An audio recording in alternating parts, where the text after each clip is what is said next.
Right, CNN News 18 continues to track the story of Manipur very closely, and in the latest, Manipur's governor Anusuya Uike has spoken exclusively with CNN News 18. She said that I have told everything to the Prime Minister, even the Raksha Mantri Rajnath Singh, about the situation. I have never seen such a situation anywhere in our country. More than 2 months, this violence is still going on. What must have gone on with the women? What was the police doing for so long? I have asked the DGP if this video would not have gone viral. Would the police have not done anything about the situation? Let's also listen in to what the governor has to say. Is with us, ma'am. What what is this horrific video has come up, and what are the steps that's been taken by you, ma'am? देखिए, वैसे तो मुझे कल ही इसका जो video viral हुआ था और मैंने देखा ये कांगकोपी जिले की जो 2 बहनें थी उसको किस तरह से निर्वस्त्र कर उनको घुमाया गया और सामूहिक दुष्कर्म की जो घटना उनके साथ की गई। और वास्तव में इस घटना को सुनकर मुझे बहुत ही दुख हुआ। मैं इस घटना से मैं बहुत आहत हुई हूँ, क्योंकि आपको मालूम है कि ये करीब 2.5 महीने हो रहे हैं यहाँ पर जो कुछ हिंसा वायलेंस लगातार कुछ ना कुछ हर दिन होता ही चला आ रहा था, और अचानक इस तरह का देखकर मुझे लगता है कि मैं ही नहीं पूरे देश के जो लोगों ने भी इसको सुना देखा वो सभी आहत हुए हैं और बहुत ही उनको गुस्सा भी है, क्रोध भी है। जिस तरीके से मैं यहाँ पर रोज जाना ये चीजों को मैं देख रही हूँ, मैं उन लोगों से मिलती हूँ जो लोग कैंपों में हैं, किस तरह से दुखी हैं और उनके दर्द को मैं जब महसूस करती हूँ तो मुझे बड़ा दुख होता है कि ये कब यहाँ पर शांति आएगी, कैसा पीस होगा मेरा मणिपुर। तो ये जो चीजों ने मुझे झंझोड़ कर भी रख दिया है और वास्तव में आप समझ सकते हैं कि ऐसी घटना जो जिस तरीके से हुई है वो मुझे लगता है कि क्या बताएं, मुझे अब इसके बारे में बयान नहीं कर सकती हूँ। और इस संबंध में मैंने अभी डीजीपी को बुलाया और मैंने कहा कि जब ये 4 मई की घटना है और 18 को इसकी रिपोर्ट दर्ज की गई और अभी तक पुलिस के द्वारा अभी तक इतने दिन हो गए कार्रवाई क्यों नहीं की गई।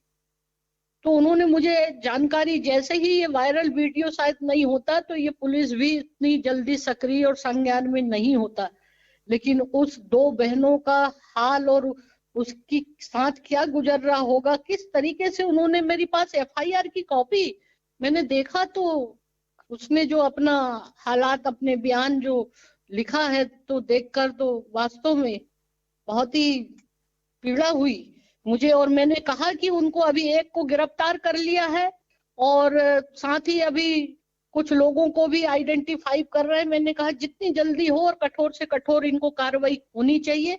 साथ में जो पुलिस वाले हैं, जिन लोगों की जिम्मेदारी थी, जो भी प्रभारी उस थाने में है, उन पे कठोर कार्रवाई होनी चाहिए कि इस तरह से एक मिसाल बने कि कभी भविष्य में कोई भी व्यक्ति इस तरह का दुस्साहस ना कर सके। और मैम, जो विरोधी हैं वो ये भी आवाज उठा रहे हैं कि मुख्यमंत्री को इस्तीफा देना चाहिए और रिस्पॉन्सिबिलिटी लेना चाहिए। आपका क्या कहना है?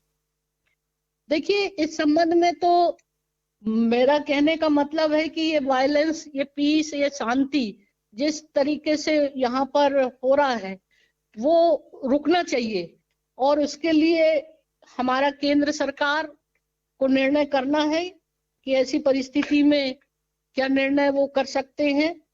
मैं तो इतना ही कहूंगी कि जो यहाँ के हालात और जो कुछ भी है, मैंने प्रधानमंत्री जी से लेकर और गृह मंत्री और डिफेंस मिनिस्टर को और राष्ट्रपति जी को अपने तरफ से यहाँ के हालातों के बारे में अवगत करा दिया है। पर मैम, क्यों ये चीज बंद नहीं हो रहा है? मतलब कहाँ अरंगा आ रहा है, क्या आपको लगता है? अब ये तमाम सारी चीजों के बारे में तो ये मुझे भी ये देखकर, क्योंकि मुझे भी एक नया जिला है और जो कुछ भी हो रहा है, ऐसे हालात तो मैंने देश में कहीं नहीं देखा जो यहाँ हो रहा है।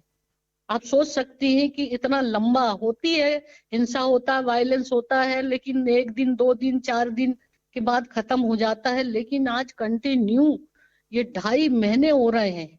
आपको क्या बताएं कि जो कुछ मैं देख रही हूँ, जो रोज कहीं ना कहीं आज ये फायर हो गया, कहीं वो इस व्यक्ति की मतलब खत्म हो गया, एक दूसरे का हिंसा जो हो रही है, जी जी, तो निश्चित रूप से केंद्र को भी मैंने रिक्वेस्ट किया है कि आप दोनों कम्युनिटी को बिठा के बात करें, समझाएं, जो भी उनका मतलब एजेंडा है उसके बारे में सलूशन निकालें, ताकि इस तरह का मणिपुर में पीस आ जाए, शांति हो जाए, और लोग जो वर्षों से यहाँ पर एक दूसरे से बड़े मिलकर रहते थे, और वैसे ही फिर से इनको नई शुरुआत और नई उमंग के साथ ये जिंदगी अपनी फिर से शुरुआत करे, ये मेरा अपना सोचना है। जी जी जी मैम, बहुत बहुत धन्यवाद बात करने के लिए। हम सब उम्मीद करते हैं कि peace will return in Manipur and things will end this type of incidents should not have happened and should not happen. Thanks a lot ma'am. Thanks a lot. Thank you. All right, so that was Kamalika Sen Gupta, correspondent in an exclusive conversation with the Manipur governor. Kamalika also happens to join me live right now. Kamalika, the only reassuring part of the conversation with the governor is the fact that there is an acknowledgement coming as far as the security lapses in the situation of Manipur is concerned. She's already highlighted the fact that she's spoken with the Prime Minister. She's already made the Home Minister and the Defence Minister aware of the situation. And yet, why have these men still been at large?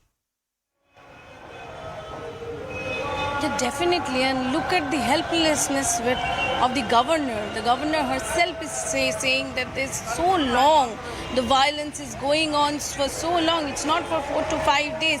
This is what the governor of the state is saying, that things are really bad, and she is totally shocked. You know, when I was talking to her, she was almost in tears, and she was saying that when she came to know about this thing, you know, and she herself is questioning that has that viral video not come up, nobody would have known what has happened to this All right, two I'm so sisters. sorry to